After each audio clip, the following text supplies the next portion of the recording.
Let's tank Elerethe Renferal. Now, Elerethe Renferal is one of the first bosses you're going to encounter in the Emerald Nightmare. A bit tricky, a lot of mechanics to worry about as a tank, but nothing too crazy. You just need to know when to use your big cooldowns and not to hit eggs. Now, let's get into it. So this boss has two farms. The first farm is a spider farm, and the second one is her rock farm, or the bird farm, basically. So we'll first look at the spider farm. Now, there's two really important abilities you need to be aware for while you're in her spider farm. The first is Web of Pain. Now, the boss is going to connect two targets with a Web of Pain. 100% of damage done to the linked source is reflected to you. Now, reflected damage is increased after the targets are separated beyond 20 yards from each other. So basically, you need to stay pretty much next to the other player or within the 20-yard threshold, or you're going to start taking a hell of a lot more damage. And the other really important ability is called Feeding Time. Now, this ability alone will show you why we tank the boss how we do. So, Feeding Time, basically the boss is going to ascend up into a web and calls her children down to feed. While in the web, the boss positions herself to drop onto her unsuspecting prey with a vile ambush. Now, Vile Ambush is she's going to drop from above onto her target, inflicting 6 million physical damage and knocking back all targets. Damage decreases the further targets are from the point of impact. So basically, what that means is tank the boss on one side of the room. When she does Feeding Time, go to the other side of the room. That's why on the pull, you want to tank the boss to the left or right side. And when she goes up for Feeding Time, you're going to kite her to the other side of the room before she lands with Vile Ambush. This will decrease the actual overall damage that this ability does. Now, the ads she's going to spawn during Feeding Time are called Venomous Spiderlings. Now, on normal, I think there's 3 ads, and Heroic there's going to be 4 ads.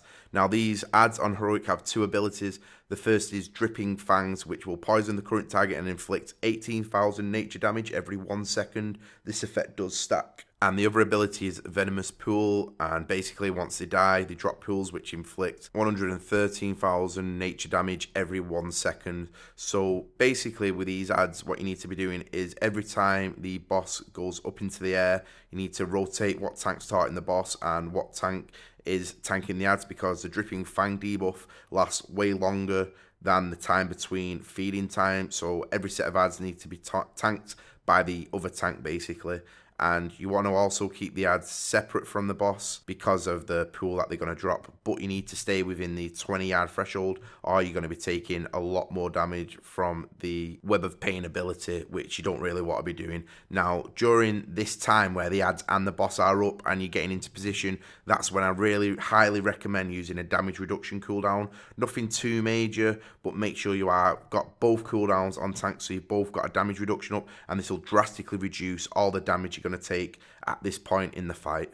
Now, the final thing to note about this phase is Necrotic Venom, and basically the boss is going to hurl necrotic poison at random enemies that inflict 200,000 nature damage every 1 second, and place a debuff on the target that inflicts 86,000 nature damage to nearby allies each tick. Each pulse leaves behind a venomous pool, so basically it's going to affect your healers and your DPS, and they're just going to be running out and dropping little green puddles on the floor. Now, obviously, this doesn't affect us as a tank because we're not a DPS or a healer, but you need to know where these pools are going to be dropping for other abilities that I'm going to talk about later on. So just keep an eye on where they're being dropped, guys. Next, a bird farm, which is called a rock farm.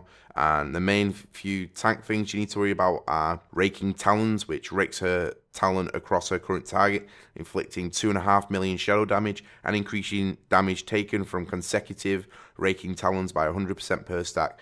She repeats this cast multiple times in rapid succession. So basically, it's just a little tank swap. So when she casts it, just do a tank swap, and that's pretty much negated that ability. It's really easy to see. It's pretty much the only cast she does. So the next ability is Razor Wing, and the bird buffs its wings, hurling razor feathers that inflict 1 million shadow damage to targets in a cone in front of the boss. Now, both tanks can avoid this, as she won't start spinning around when you go to the side of her. So when you see her also cast this ability, just sidestep it. It's just 1 million damage that you're not going to be taking.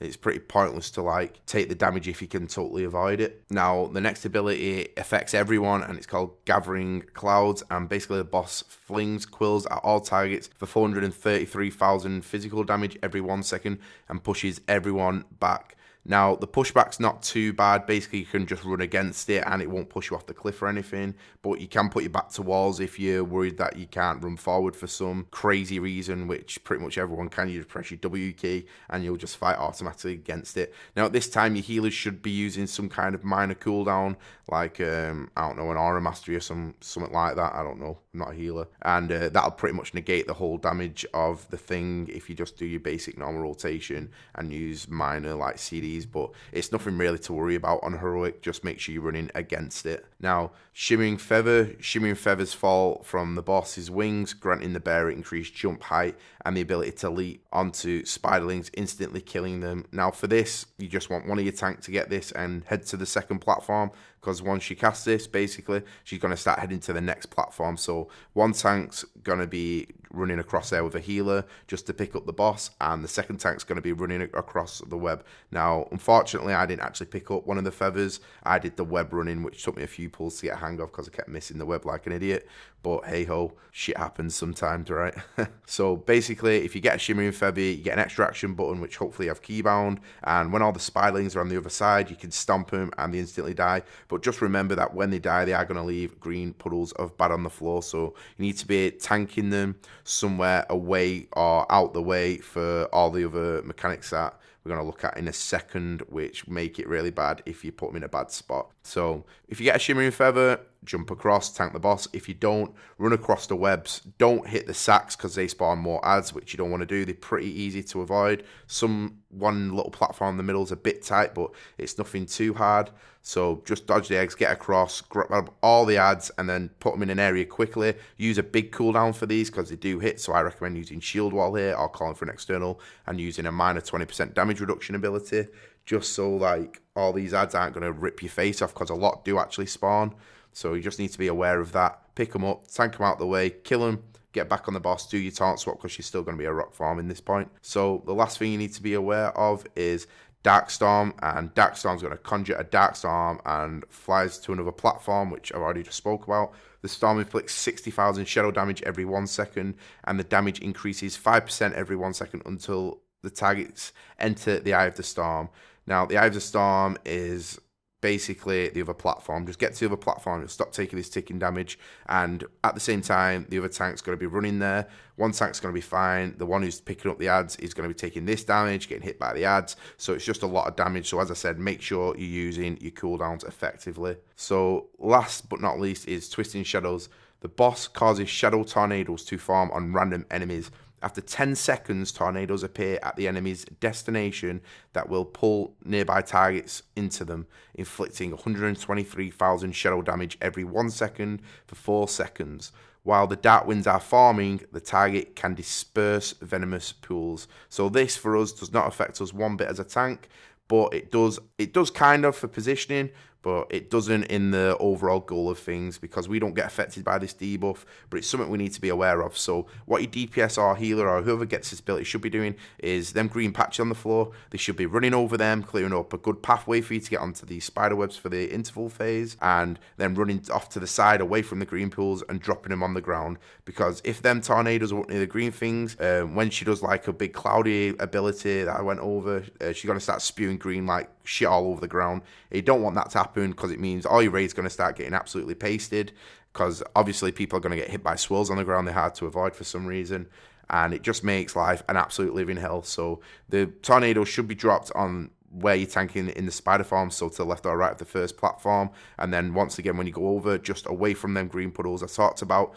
putting them spiders in a good location. And this is the reason why for Twisting Shadows, the tornadoes always need to be away from the green puddles. If they're next to each other, you're going to have a very bad time. Now, apart from them abilities, there's not really too much more to go over. The only thing I'm going to say is when you go to the second platform, it gets really hectic in the fight, so you just need to be like, stay as calm as possible, make sure you use your cooldowns, call for externals if you ever get worried, make sure you're dodging the boss. Make sure you communicate with your other tank who's going over the platform and who's going to be picking up the spiders. Never be afraid to call for externals in this fight.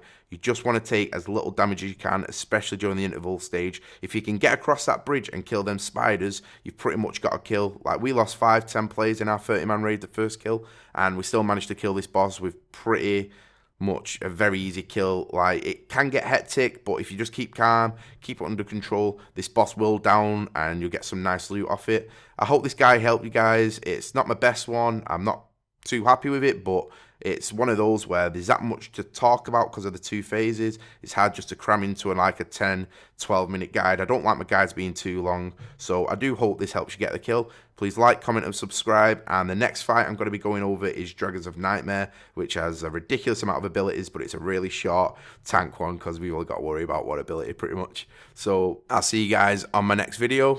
See ya!